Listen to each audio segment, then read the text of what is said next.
I'm Paige, 29 years old.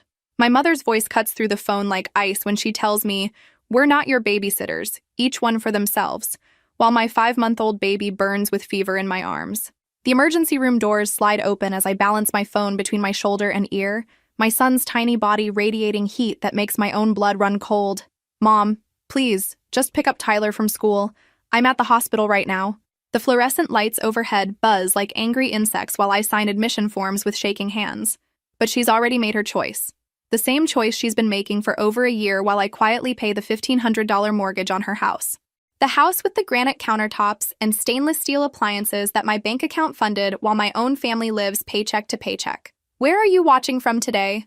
Drop your location in the comments below and hit that like and subscribe button if you've ever felt taken for granted by your own family. You'll definitely want to stick around for what happened next. Let me back up and tell you how I ended up funding my family's lifestyle while being treated like their personal ATM with a pulse. It started right after I graduated college with my business degree, magna cum laude, if we're keeping track, though my family never seemed to notice that detail. You know that feeling when you land your first real job and suddenly you have actual money coming in? That rush of independence, of finally being able to afford name-brand groceries and maybe even dinner out once a month? Yeah, well, apparently my family saw that as an opportunity rather than an achievement.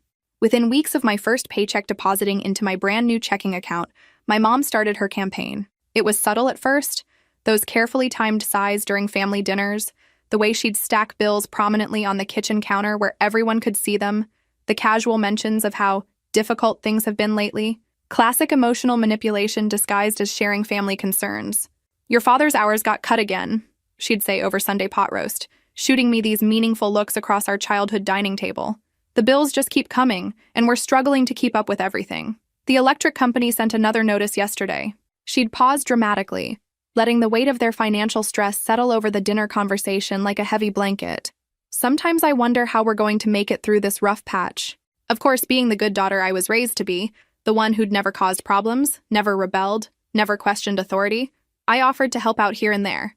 $20 for groceries when they seemed particularly stressed about the weekly shopping trip, $50 for their electric bill when the disconnect notice arrived. Small amounts that felt manageable and, honestly, good. Like I was finally contributing something meaningful to my family after 18 years of being supported by them. "You're such a blessing, sweetheart," my mother would say, accepting my folded bills with what seemed like genuine gratitude. "We raised you right. You understand what family means." Those words felt like warm honey, validating every choice I'd made to prioritize family obligations over personal desires throughout my childhood and teenage years. But here's the thing about family dynamics. They have a way of becoming permanent fixtures before you even realize what's happening. What started as occasional help became expected assistance. What began as emergency support evolved into routine financial dependency. And what started as small amounts gradually became significantly larger contributions that required careful budgeting and sacrifice on my part. By the time Fernando and I started seriously dating, I was essentially supporting my parents' household expenses while trying to build my own independent adult life. The irony wasn't lost on me that I was financially helping my parents achieve stability, while my own financial future remained uncertain and dependent on their needs. Fernando understood, or at least he said he did during our long conversations about family obligations and financial responsibility. "Family is family," he'd tell me when I'd occasionally express concern about the mounting amounts leaving my bank account each month. "They raised you, took care of you, sacrificed for your education and opportunities. Now it's your turn to take care of them." It sounded noble when he put it that way. Dutiful. Like the right thing to do. Like proof that I was a good person who understood the value of family loyalty. When Tyler was born 5 years ago, I was riding high on new motherhood and a recent promotion at work that came with a significant salary increase. My paycheck had jumped from barely making ends meet to actually having breathing room, and suddenly there was space in our budget for things like quality baby gear and occasional date nights. That's when my mother presented what she called a real opportunity for the family to move forward together. Their rental house had developed what could only be described as a serious mold problem that was affecting everyone's health. Black stuff was creeping up the bathroom walls like something out of a horror movie, creating that musty smell that never went away no matter how much bleach my mother used or how many air fresheners she strategically placed throughout the house. The landlord was dragging his feet on fixing the problem, claiming it was cosmetic rather than a health hazard, and my mom's asthma was getting worse by the day. "We found this perfect little house for sale," she explained during a Sunday dinner. pulling out printed photos from Zillow like she was showing off vacation pictures. Her eyes were bright with excitement as she spread the papers across our dining table, pointing out features like a real estate agent. "Look at this kitchen and the backyard. Your father could finally have his workshop space." The house was charming, I had to admit. A small craftsman-style home with a welcoming front porch, completely updated kitchen with modern appliances, and a decent-sized backyard with mature trees that would be perfect for Tyler to play in during family visits. Nothing extravagant or showy, but solid and clean and move-in ready. The kind of house that represented the American dream of home ownership and stability. "The thing is," my mother continued, her voice dropping to that serious tone she used for important family discussions, "we'd need help with the down payment and the first few mortgage payments until your father's employment situation stabilizes, and we can take over completely." She reached across the table and squeezed my hand. "It would just be temporary until we get back on our feet financially. Then the house would be ours free and clear, and you'd never have to worry about us again." Here's where I should have asked more questions. Like, what exactly did a few mortgage payments mean? A couple of months? 6 months? A year? Or when specifically my father's job situation would improve enough for them to take over the full financial responsibility? What was the timeline for this temporary arrangement? But I was caught up in the fantasy of helping my family achieve something they genuinely wanted and needed. The idea that I could be the reason my parents finally owned their own home instead of dealing with negligent landlords felt amazing. It felt like I was finally in a position to give back after years of receiving their support. Looking back now, I realize I was so focused on being the good daughter, the one who could solve problems and make things better, that I ignored the red flags waving frantically in front of my face. I wanted to believe that this was a genuine partnership, a temporary arrangement that would benefit everyone and strengthen our family bonds. So I did what any loving daughter would do. I helped them move. And by helped, I mean I paid for everything. The down payment came directly from my savings account, wiping out 2 years of careful budgeting and financial planning in one transaction. The moving truck, because they needed professional movers to handle their furniture safely, charged to my credit card. The utility deposits for water, gas, electricity, internet, and cable. All of it flowing from my bank account like water from a broken pipe. But here's where it gets really interesting. Even the new furniture became my responsibility. Apparently, their old couch wouldn't fit the aesthetic of the new place. The kitchen table was too small for the beautiful dining room. Their bedroom set looked shabby compared to the updated master suite. One shopping trip to the furniture store turned into 3, then 5, then a complete home makeover that left my credit cards maxed out and my financial cushion completely depleted. "We'll pay you back," my father promised as he signed the purchase documents, his signature confident and steady while mine shook slightly from the financial anxiety already building in my chest. "This is just temporary, until we get back on our feet financially. Once I find steady work again, we'll take over all the payments and you'll be off the hook completely." The mortgage company required proof of stable income, which my parents apparently couldn't provide in sufficient amounts to qualify for the loan on their own. So guess whose name went on all the paperwork as the primary cosigner? That's right, mine. The monthly mortgage payment was $1,500. Not crushing on its own, but definitely noticeable in our budget, especially when combined with Tyler's daycare costs, our own rent, car payments, and the credit card bills from furnishing my parents' new house. Fernando and I had been talking seriously about having another baby, timing our family planning around my stable job and his steady construction work, but now we'd need to wait until my parents took over their house payment. Maybe 6 months, I told myself optimistically. A year at most. Dad's always been good at finding work when he really needs to. But 6 months passed without any mention of them taking over the payments. Then 8 months. Then a year. By the time I worked up the nerve to broach the subject directly, my mother had perfected her response with the skill of a seasoned politician, avoiding difficult questions. "Paige, honey, you know how grateful we are for everything you're doing," she'd say, her voice warm with what seemed like genuine appreciation. "Your father's still looking for something stable and long-term. You know how hard it is for someone his age to find good work these days. The market is just so competitive. Just a little while longer, and then we'll be able to take over completely." The automatic withdrawal from my checking account every month became as routine as buying groceries or paying our own rent. I'd see the notification on my phone, $2,500 withdrawn, First National Mortgage, and just accept it as part of our monthly expenses. Like a utility bill for a house I didn't even live in, couldn't decorate according to my tastes, and visited only for obligatory family dinners. The most frustrating part wasn't even the money itself, though that $1,500 represented a significant chunk of our household income. It was the complete lack of acknowledgement that slowly ate away at my sense of self-worth. Not once, in over a year of mortgage payments, did I receive a thank you card in the mail. Not once did my parents express genuine gratitude during family gatherings or phone conversations. The house had simply become theirs in their minds, and my financial contribution had become as invisible as the foundation supporting the structure, essential but unnoticed. Fernando noticed before I did how this arrangement was fundamentally affecting our own life plans and financial goals. We've been talking about a second baby for almost 2 years now, he mentioned one evening as we were going over our monthly budget at our small kitchen table. When do you realistically think we'll be in a financial position to actually start trying? His question was gentle but pointed, highlighting the elephant in the room that I'd been trying to ignore. That's when the reality hit me like cold water to the face. We were putting our own family planning on indefinite hold so my parents could live comfortably in a house they couldn't afford on their own. We were delaying our dreams, our goals, our future plans to fund theirs. And somehow this arrangement had become so normalized in our daily routine that I hadn't even questioned its long-term sustainability until Fernando forced me to face the truth. You know what's funny about being the family ATM? Everyone gets really comfortable with the arrangement except you. While I was sitting at our cramped kitchen table calculating whether we could afford to take Tyler to Disney World this year, spoiler alert, we absolutely couldn't. My parents were planning their kitchen renovation with granite countertops, subway tile backsplashes, and stainless steel appliances that cost more than our monthly income.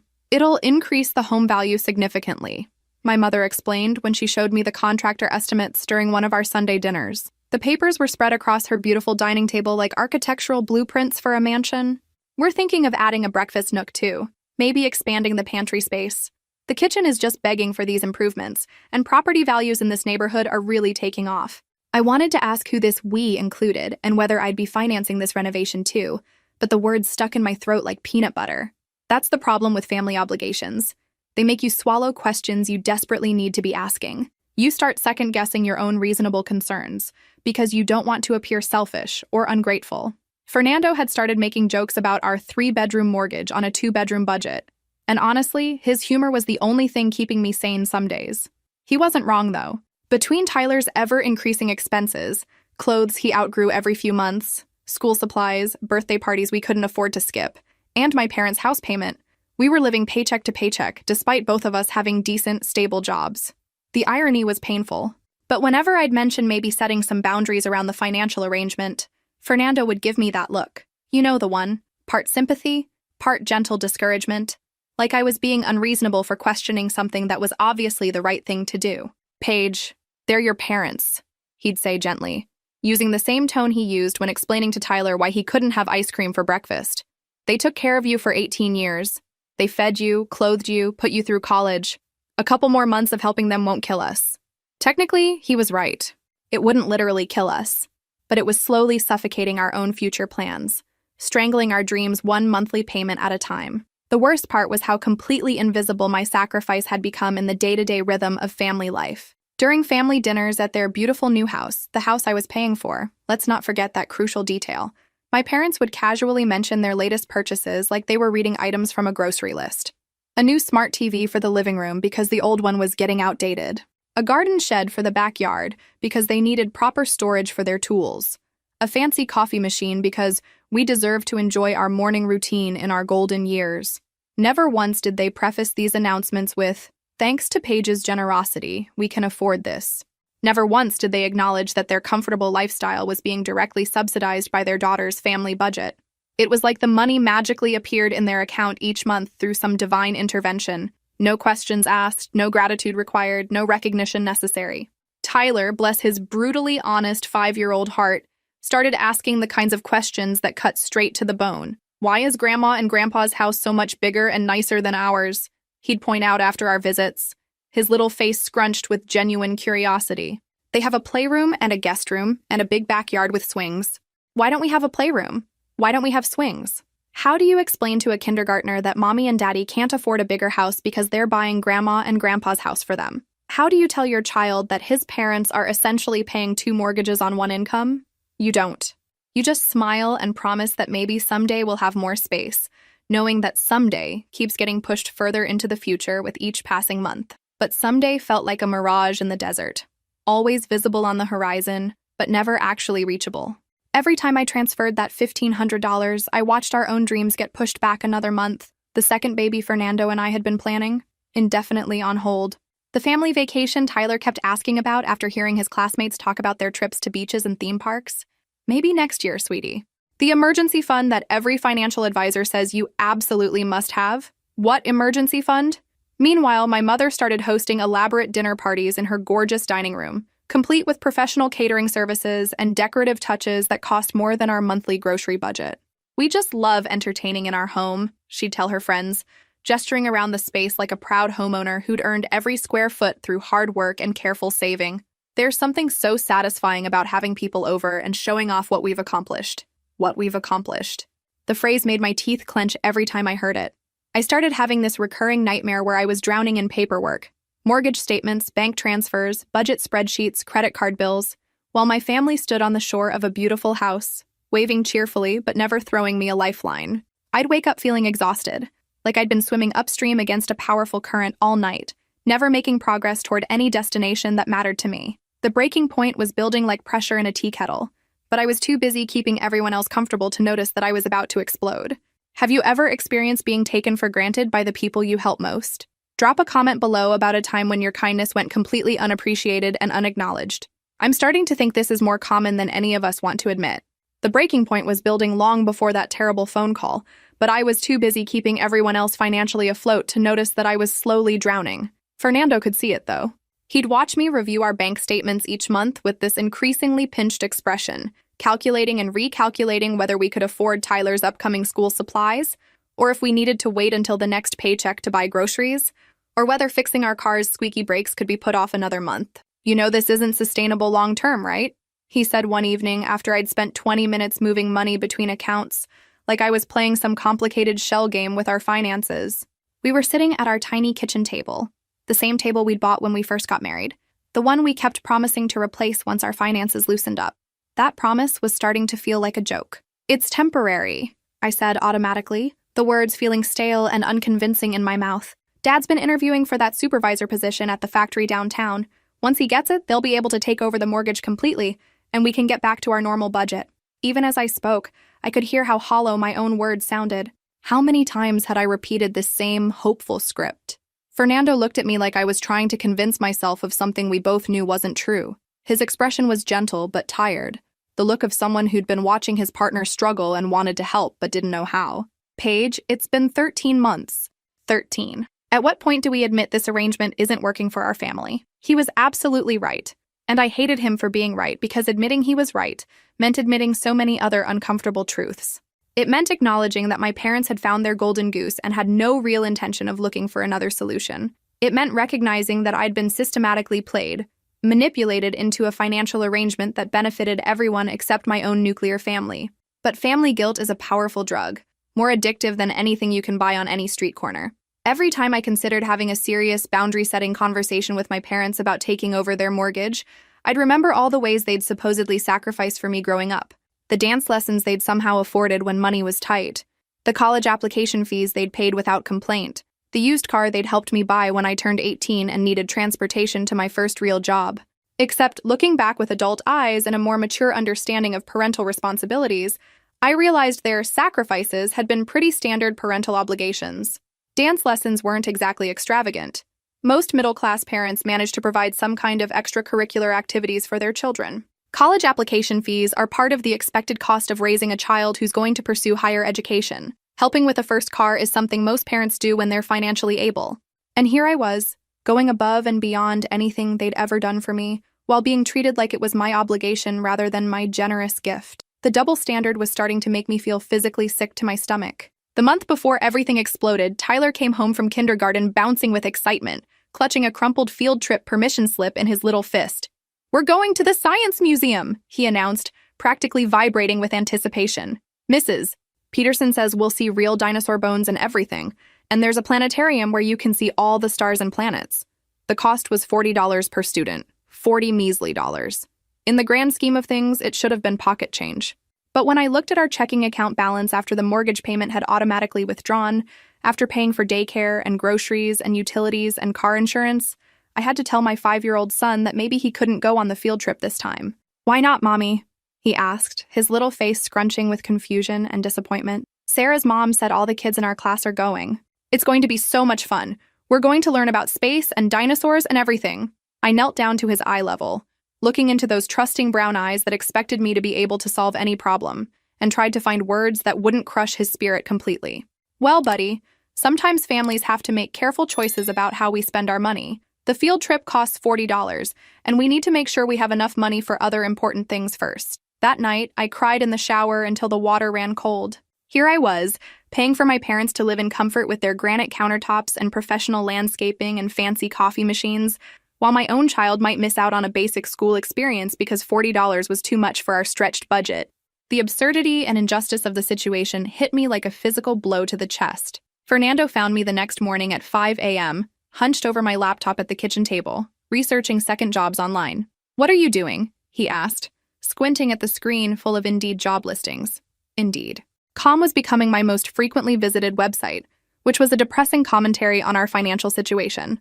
Looking for weekend work? Part-time evening stuff. Maybe something I can do from home after Tyler goes to bed, I said, scrolling through postings for virtual assistants, data entry positions, customer service representatives. Tyler needs things, and we need things, and I can't keep choosing between my parents' comfort and my son's opportunities. That's when Fernando sat me down for what he later called our come to Jesus conversation. He pulled out a folder I didn't even know he'd been keeping. A manila folder carefully organized with bank statements, budget spreadsheets, and calculations showing exactly how much my parents' house was costing our family in both immediate expenses and lost opportunities. "Look at this," he said, spreading the papers across our coffee table like evidence in a courtroom. "In the past year alone, we've paid $18,000 toward their mortgage. 18,000, Paige. Do you realize what we could have done with $18,000 if we'd kept it in our own family budget?" I stared at those numbers like they were written in a foreign language I'd never learned. $18,000. On paper, spread across Fernando's carefully organized documents, it looked enormous. A life-changing amount of money, but in monthly installments of $1,500, it had felt manageable, almost reasonable, necessary even. That's how financial manipulation works. Breaking down overwhelming numbers into smaller, seemingly affordable pieces until you don't realize how much you've actually sacrificed for someone else's benefit. "We could have put Tyler in that private pre-K program you wanted so badly," Fernando continued, his voice gentle but increasingly firm as he pointed to specific line items in our budget analysis. "The one with the advanced learning curriculum and the smaller class sizes. We could have taken that family vacation to Disney World that Tyler keeps asking about after hearing his friends talk about their trips. We could have started trying for baby number 2 without constantly worrying about whether we can afford another mouth to feed and another college tuition to save for." The baby conversation had been shelved so many times over the past year that I'd started to wonder if Fernando had fundamentally changed his mind about expanding our family. We'd been almost ready to start trying for over 12 months, but every month seemed to bring new expenses or financial obligations that pushed our timeline back further and further into an uncertain future. "Your parents' house has appreciated significantly in value since they purchased it," Fernando said, pulling out fresh Zillow printouts he'd apparently been tracking like a stock portfolio. "It's now worth $30,000 more than what they originally paid for it. They're sitting on equity that you helped them build through your monthly payments, while our own net worth has essentially stagnated because we can't save for a down payment on our own house." That revelation hit differently than all the other financial realities we'd been discussing. The idea that my financial sacrifice had actually increased their net worth while ours remained flat felt like a betrayal I hadn't even considered. They weren't just living in a house I was paying for. They were building personal wealth using funds that should have been securing my own family's future. The injustice of it made my chest feel tight with suppressed anger. Tyler chose that exact moment to come running into the living room, wearing his Batman pajamas and carrying his beloved stuffed elephant under one arm. His hair was still messy from his afternoon nap, and he had that sleepy, slightly confused expression that 5-year-olds get when they wake up disoriented. "Daddy, can we get ice cream tonight? Please, please, please?" he asked, bouncing on his toes with the kind of hopeful energy that only children possess. Tommy's mom took him to get ice cream yesterday, and he said it was the best day ever. I watched Fernando's face soften as he looked at our son, but there was something genuinely pained in his expression too. The look of a parent who wants to give their child simple pleasures, but feels constrained by circumstances beyond their control. "Not tonight, buddy. Maybe this weekend," Fernando said, ruffling Tyler's hair affectionately. "You always say maybe this weekend," Tyler said with the brutal honesty that only 5-year-olds can deliver without meaning to hurt anyone's feelings. "We never actually get ice cream anymore. We never do fun stuff like other families do." After we tucked Tyler into bed with promises of ice cream that I honestly wasn't sure we could keep, Fernando and I sat in our living room in heavy silence. The contrast with my parents' house was stark and getting harder to ignore every day. Their spacious rooms filled with new furniture and expensive decorations, while we sat on our secondhand couch in our cramped space, surrounded by Tyler's toys because we didn't have anywhere else to store them or the money to buy proper storage solutions. "I'll talk to them," I said finally, the words feeling both necessary and terrifying. The thought of having a direct conversation with my parents about money made my stomach churn with anxiety. "When?" Fernando asked, and I could hear both hope and skepticism in his voice. "Soon. Really soon this time. Paige, you've been saying soon for months now." Meanwhile, Tyler is starting to ask questions about why other kids get to do things he can't. He's beginning to notice that we don't have what other families have, and that's not fair to him. That observation stung because it was completely accurate. Tyler had recently started asking why we never went to restaurants like his friend Jake's family did every Friday night. Why we didn't have a backyard with a swing set and sandbox like Grandma and Grandpa's house. Why Mommy always looked worried and stressed when she opened mail from the bank or credit card companies. Children notice everything, especially the things you desperately hope you're hiding from them. They're like emotional detectives picking up on tension and anxiety, even when you think you're maintaining a cheerful facade. The irony of our situation was becoming impossible to ignore.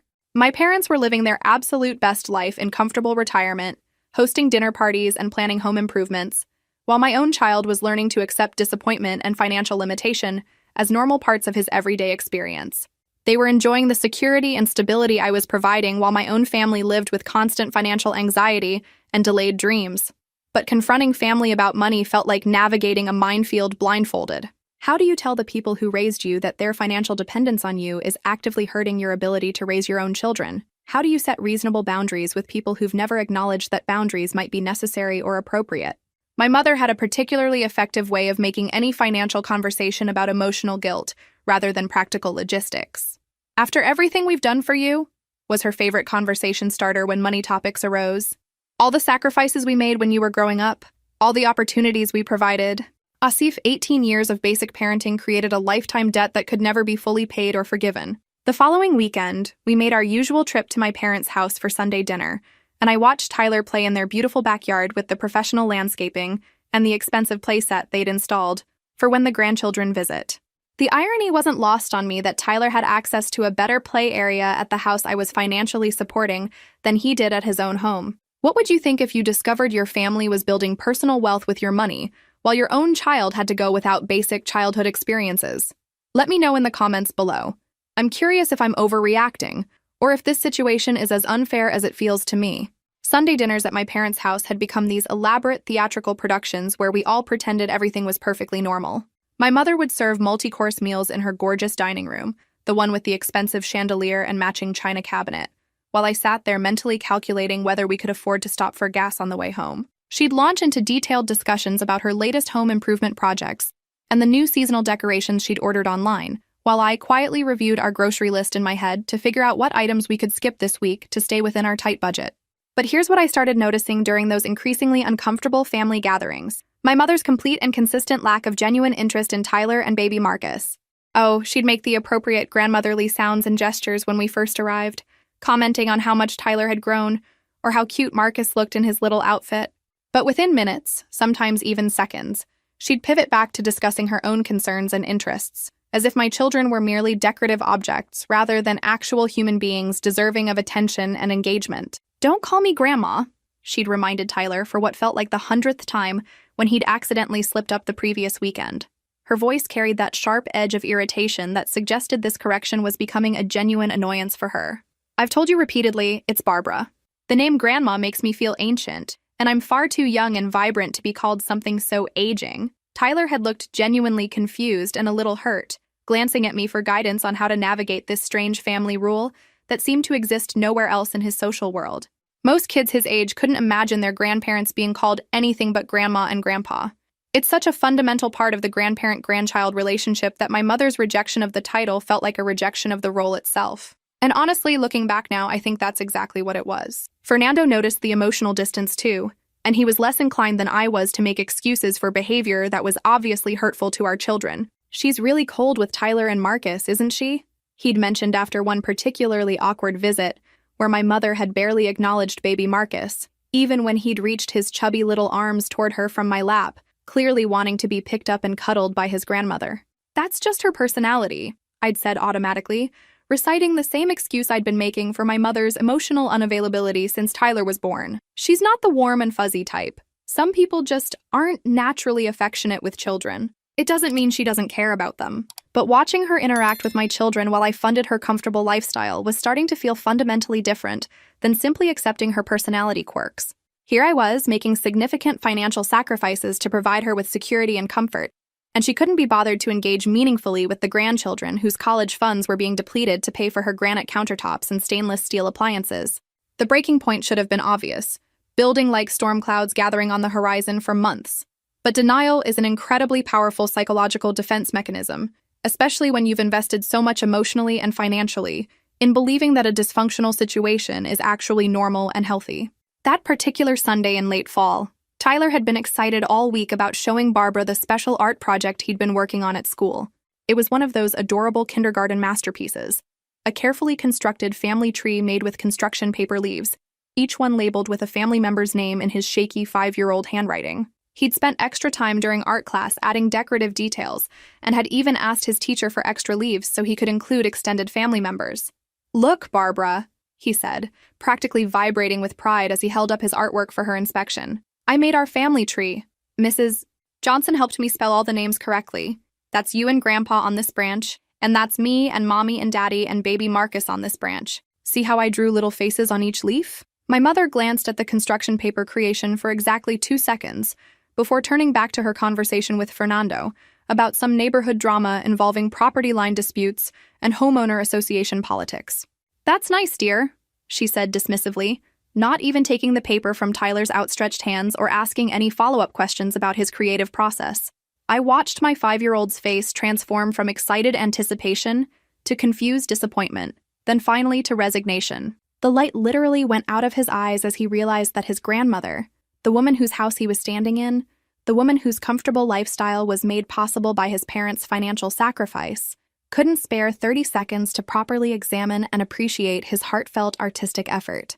That's when something fundamental shifted inside me, not dramatically, more like a heavy door closing quietly in a distant room of my heart.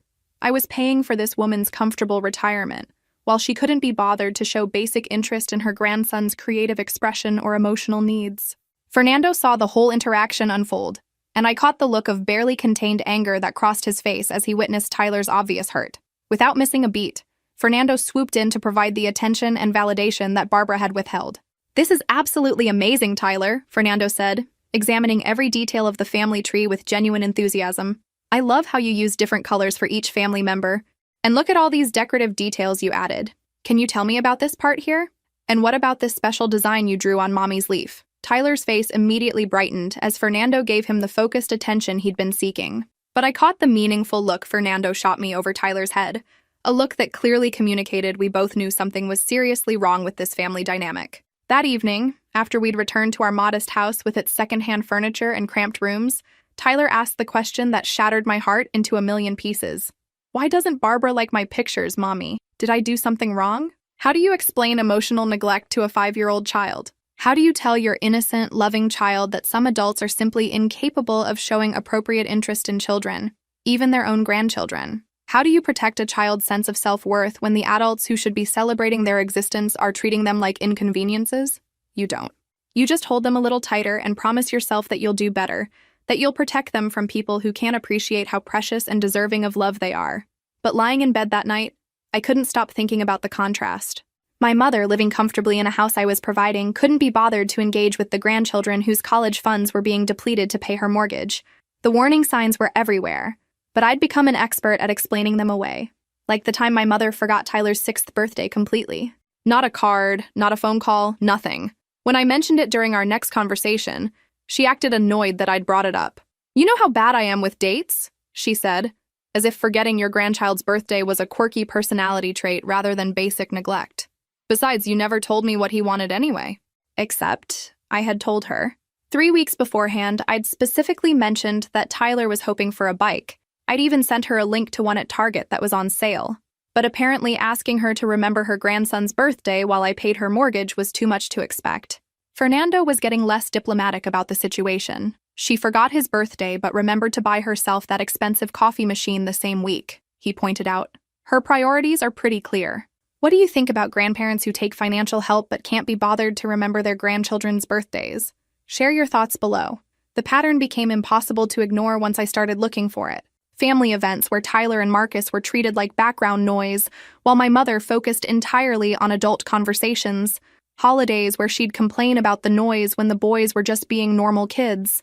The way she'd stiffen whenever Marcus cried or fussed, like his baby behavior was a personal inconvenience.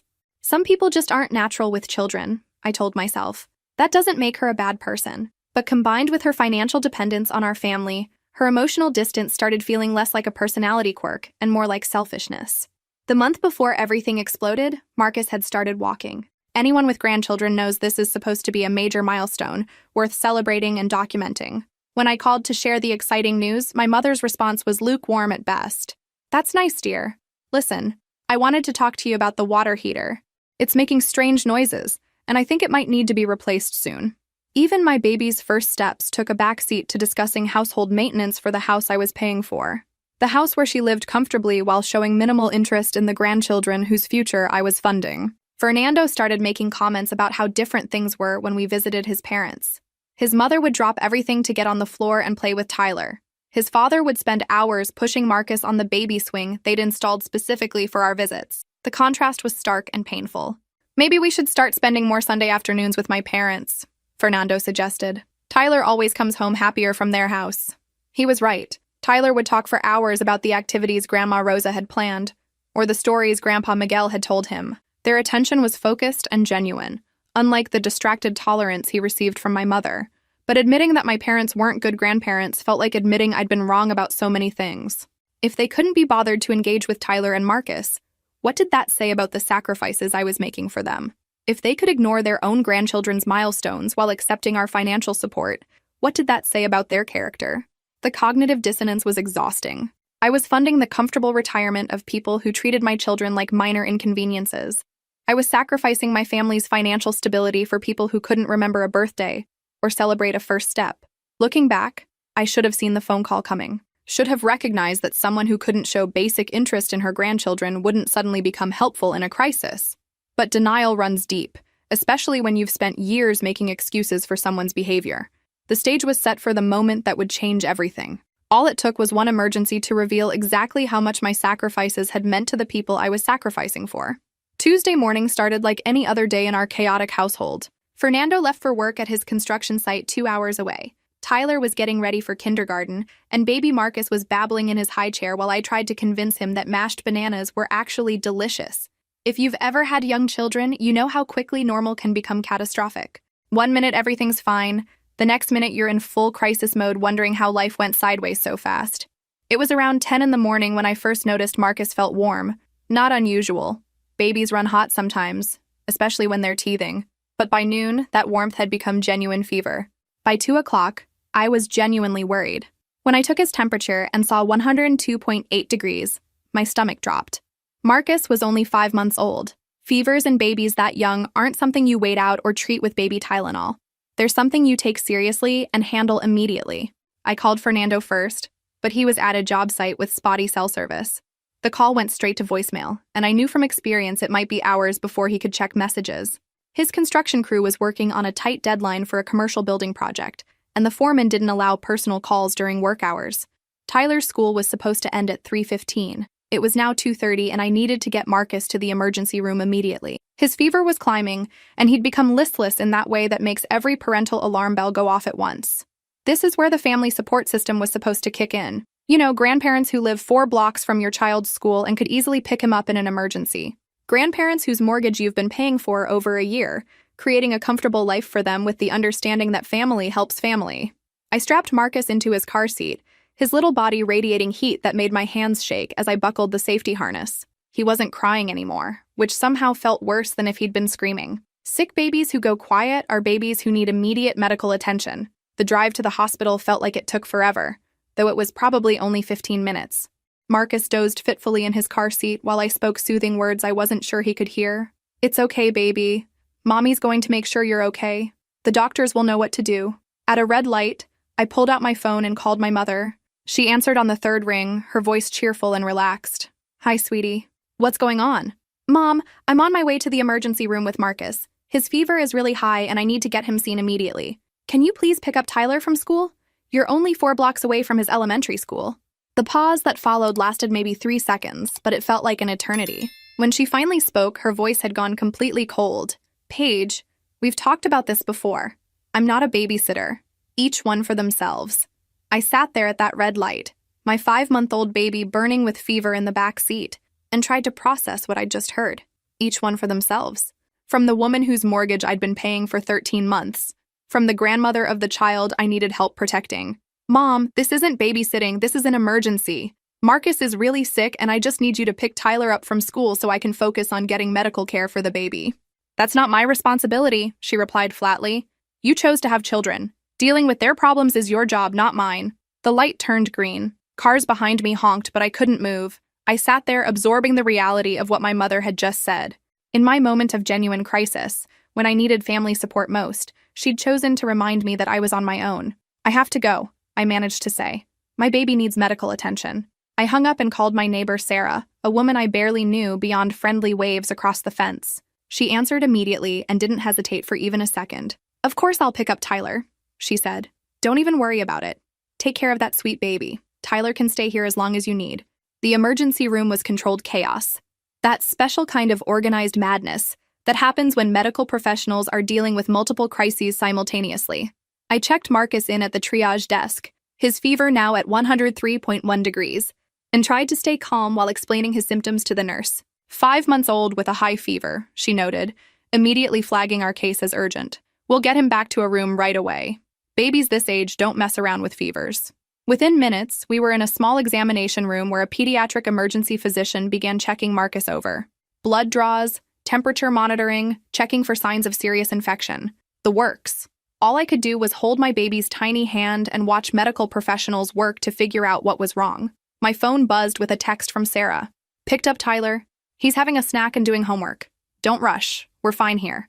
From a neighbor I barely knew. The kindness hit me harder than it should have, probably because it contrasted so sharply with the coldness I'd received from my own mother an hour earlier. Here was a woman with no obligation to help, jumping in without hesitation, while my mother, whose house I was literally paying for, had told me I was on my own. Fernando finally called back around 6 o'clock, panic clear in his voice. I just got your messages. Is Marcus okay? Are you okay? Where's Tyler? Marcus is stable, I said, exhaustion making my voice sound hollow. They're running tests, but they think it might be a viral infection. Tyler is with our neighbor Sarah. She picked him up from school when... I paused, not sure how to finish that sentence. When what? When my mother told me she wasn't a babysitter and hung up on me. Silence on Fernando's end. Then quietly, she what? I explained the conversation, watching nurses come and go while Marcus slept fitfully under hospital blankets. Fernando listened without interrupting, but I could hear his breathing change as I described my mother's response to our family emergency. I'm leaving work now, he said finally. I'll be there in 2 hours. Can Sarah keep Tyler until I can pick him up? She already said yes. She even helped him with his homework and... My voice cracked. Fernando, she made him brownies to take to school tomorrow. She made my son brownies while my mother couldn't be bothered to pick him up during a medical emergency. That's when it really hit me. A neighbor who owed me nothing had spent her afternoon caring for my child, helping with homework, and thinking ahead to his needs for the next day. Meanwhile, my mother, who owed me 13 months of mortgage payments, had told me we were each on our own. The doctor returned with test results around 8 o'clock. Good news, she said with a tired smile. It's a viral infection, nothing serious. His fever should break in the next day or two. Keep him hydrated, monitor his temperature, and bring him back if anything changes. Relief flooded through me so completely that I almost cried. Marcus was going to be fine. My baby was going to be okay. But as that immediate crisis subsided, another realization was taking its place. A cold, clear understanding of exactly where my family stood in my mother's priorities. Fernando arrived at the hospital looking exhausted and worried, still wearing his work clothes and smelling like sawdust. He held Marcus while I gathered our things, and I could see him studying our son's face for signs of illness. He looks better, Fernando said finally. More like himself. Yeah, the fever broke about an hour ago. He should be back to normal in a day or two. We drove to Sarah's house in relative silence, both of us processing the day's events. When we knocked on her door, Tyler came running, throwing himself into Fernando's arms with the enthusiasm of a child who'd been worried about his little brother. "Is Marcus okay?" Tyler asked, his 5-year-old face serious with concern. "Sarah said he was sick, and that's why I got to come here for dinner. He's going to be fine," I assured him. The doctors made him feel better. Sarah appeared with Tyler's backpack and the container of brownies she'd promised. "He was wonderful company," she said, and I could tell she meant it. We built a fort in the living room after homework, and he helped me make dinner. "You've got a great kid there." "Thank you," I said, meaning it more than I'd ever meant those words before. "I can't tell you how much this meant to us." "That's what neighbors are for," she replied simply. As we drove home, Tyler chattering about his adventure at Sarah's house, and Fernando checking on Marcus at every red light, I found myself thinking about that phrase, "That's what neighbors are for." What about "that's what family is for"?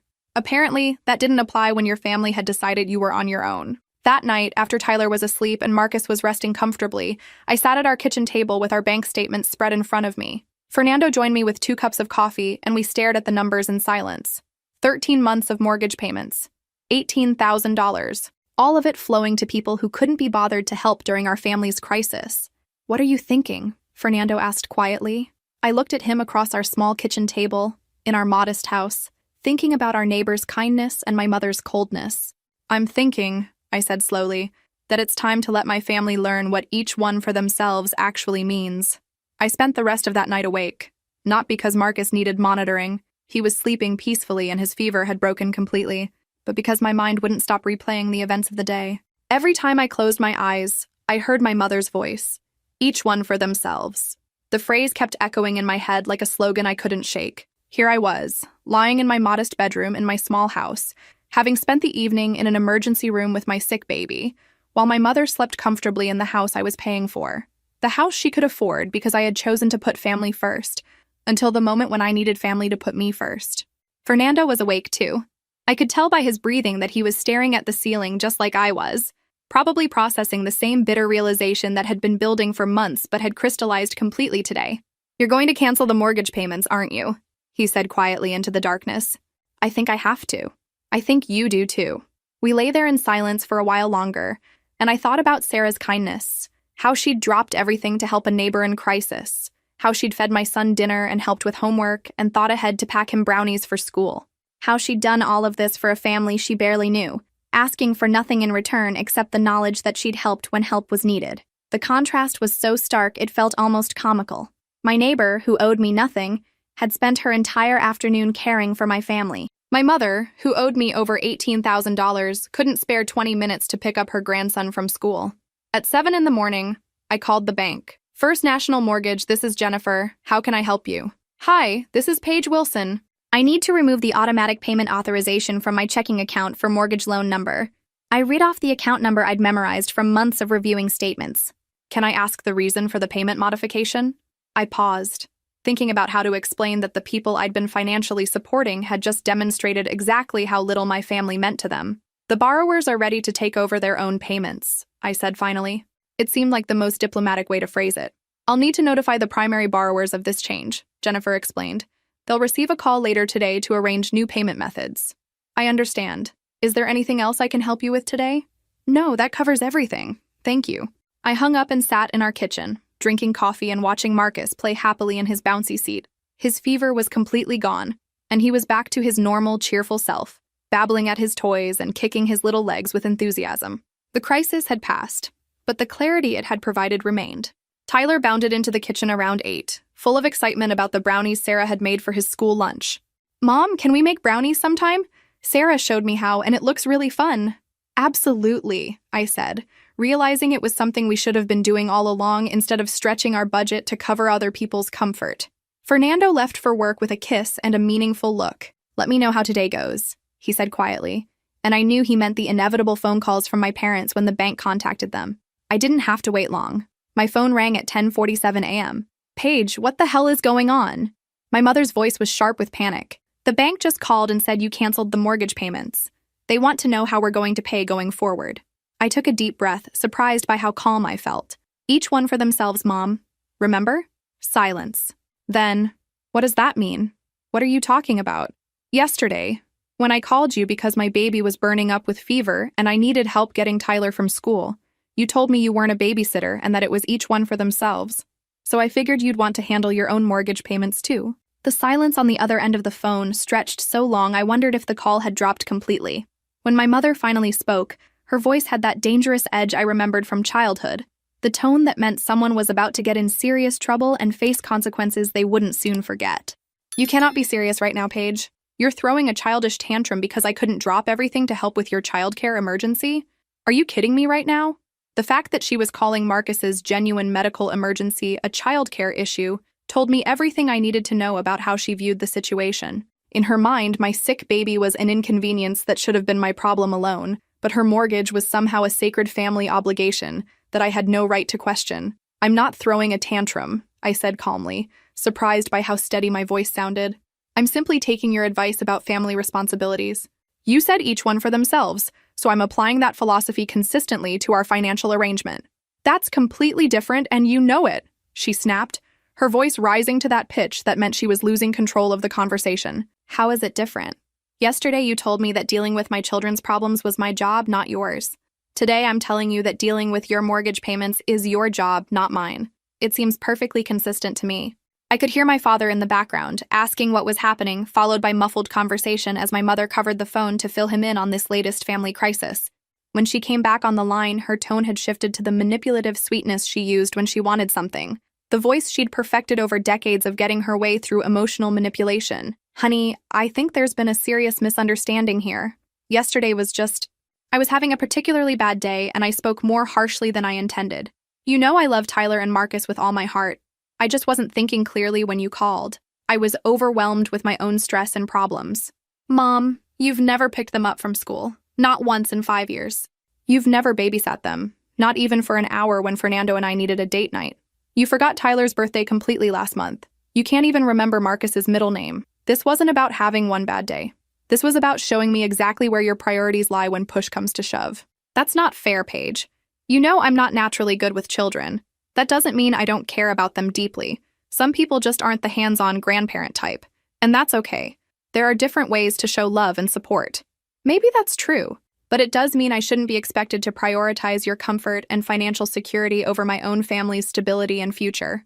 More background conversation, then my father's voice suddenly on the line, using his most authoritative tone. Paige, you're being completely unreasonable and selfish. We had an understanding, an agreement.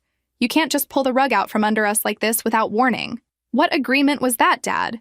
Because I don't remember agreeing to pay your mortgage indefinitely while being told I'm completely on my own during family emergencies. I don't remember signing a contract that said my financial obligations to you were permanent, but your family obligations to me were non-existent. You know exactly what I mean. We've been counting on this help to maintain our quality of life. You can't just suddenly decide to abandon family responsibilities when things get slightly difficult. The irony was absolutely stunning. They'd been counting on my help and support, but when I'd counted on theirs during a genuine medical crisis involving their own grandchild, I'd been told I was on my own. Somehow, my financial obligations to them were sacred and unchangeable, but their family obligations to me were completely optional and subject to their moods and convenience. My phone was buzzing constantly with text messages, my mother trying another approach through written communication. Please call me back. We need to work this out like adults. Family doesn't abandon family like this during difficult times. Family doesn't abandon family. Such rich, hypocritical words from someone who'd abandoned her daughter and grandson during a medical emergency just 24 hours earlier. The lack of self-awareness was truly breathtaking. Fernando called during his lunch break, his voice filled with concern. How's it going with the family situation? About as well as expected. Mom called me unreasonable and childish. Dad said I was pulling the rug out from under them, and now they're sending text messages about how family doesn't abandon family. The complete lack of self-awareness is really something else, Fernando said. Are you having any second thoughts about this decision? Not even a little bit. Tyler asked this morning if we can take a family vacation this summer, and for the first time in over a year, I realized I might actually be able to say yes instead of making up excuses about why we can't afford it. That afternoon, my sister called. I hadn't heard from Lisa in months. She lived across the country, and we'd never been particularly close. But apparently, family emergencies bring out the flying monkeys. Paige, Mom called me crying. She says you've completely cut them off financially and won't return their calls. What's going on? I explained the situation calmly, starting with the year plus of mortgage payments and ending with my mother's response to Marcus's medical emergency. Lisa listened without interrupting, which I appreciated. Okay, she said finally. That does sound pretty harsh on Mom's part. But Paige, they're retired and on a fixed income. They can't just suddenly come up with $1,500 a month. Then they shouldn't have bought a house they couldn't afford, I replied. And they definitely shouldn't have treated me like their personal ATM while telling me I was on my own when I needed help. So what happens now? They lose the house? I honestly don't know, Lisa. Maybe they sell and downsize to something they can actually afford. Maybe they find a way to make the payments work. But either way, it's not going to be my problem anymore. That seems harsh. You know what's harsh? Working 2 jobs and still not being able to afford a family vacation because you're paying someone else's mortgage. Having to tell your 5-year-old he can't go on a school field trip because $40 is too much for your budget after you've sent $1,500 to your parents. Lisa was quiet for a moment. I didn't realize it was affecting Tyler. It's been affecting everything, Lisa. Our ability to save for our own house, our plans for another baby, Tyler's activities, our family experiences. Everything has been on hold so Mom and Dad can live comfortably in retirement. The rest of that week passed in a blur of phone calls, text messages, and what I can only describe as family tantrum. My parents tried every approach in their manipulation playbook: anger, guilt, bargaining, emotional blackmail. Nothing worked. By Friday, my father left a voicemail that crossed a line I didn't even know existed. Paige, your mother is so upset about this that I'm worried about her health. If something happens to her because of the stress you're causing, that's on you. I played that message for Fernando when he got home from work. We sat in our kitchen listening to my father try to make me responsible for my mother's medical status because I'd stopped funding their lifestyle. That's emotional abuse, Fernando said flatly. That's straight-up emotional manipulation designed to make you feel guilty for setting boundaries. He was right, and hearing it said out loud helped me see the situation more clearly. This wasn't about family loyalty or temporary financial help. This was about control and conditioning that had been years in the making. Saturday morning brought the final straw. I was outside with Tyler and Marcus, enjoying the first warm day of spring, when my parents' car pulled up in our driveway. They climbed out looking like they were attending a funeral. Grim faces, dark clothing, the whole dramatic production. "We need to talk," my mother announced, walking toward me like she owned the place. "No, we don't," I said calmly, picking up Marcus from his blanket on the grass. "We've said everything that needs to be said. You're destroying this family," my father declared. "You're being selfish and vindictive, and you're turning your back on people who sacrificed everything for you." Tyler, my sweet 5-year-old, was watching this whole scene with worried eyes. That's when my protective instincts kicked in completely. Nobody was going to traumatize my children with family drama. "Tyler, take your soccer ball to the backyard," I said gently. "Daddy's inside if you need anything." After Tyler was out of earshot, I turned back to my parents. "You need to leave. Now. We're not leaving until we resolve this," my mother said. "There's nothing to resolve. You made your position clear when you told me I was on my own during a family emergency. I'm simply treating you the same way." "That phone call was different and you know it," my mother snapped. "I was having a bad day." "Mom, you've had a bad day for Tyler's entire life. You've shown minimal interest in your grandchildren while I've spent over a year funding your retirement. That dynamic is over." That's when my mother said the words that ended our relationship permanently. "Fine. If that's how you want to be, then you and those little brats are no longer welcome in our house anyway. Don't bother coming around anymore." She called my children little brats. The grandchildren whose college funds had been depleted to pay for her comfortable lifestyle were little brats, who were no longer welcome in the house I'd bought for her. I looked at my parents standing in my driveway, demanding that I continue financing their lives while making it clear that my children meant nothing to them. The decision became crystal clear. "Perfect," I said. "That works out well, since you're no longer welcome here either. And just so we're clear, the $1,500 you're not getting from me every month, maybe you can use it to work on your grandmother skills. Though honestly, I wouldn't hold your breath on that front."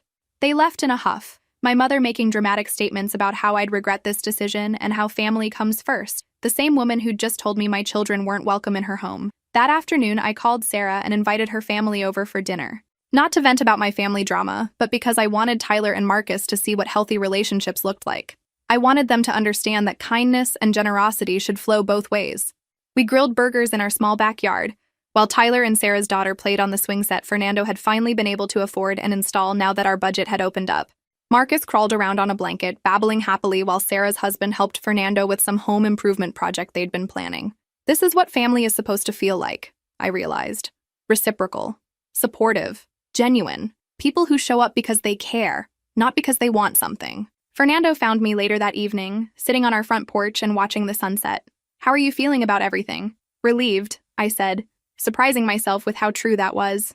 For the first time in over a year, I'm not dreading the monthly mortgage payment. Tyler can go on his field trip next week. We can start planning that vacation, maybe even start trying for baby number 3. And your parents? I thought about that for a minute. I'm sad about what they chose, but I'm not responsible for their choices, and I'm not responsible for fixing their consequences. They wanted each one for themselves, so that's what they get. 6 months later, we took Tyler and Marcus to Disney World. 6 months after that, Fernando and I found out we were expecting our 3rd child.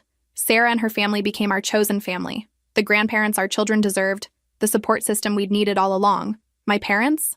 They sold their house 3 months after I stopped paying the mortgage. They moved into a small apartment that they could actually afford on their retirement income.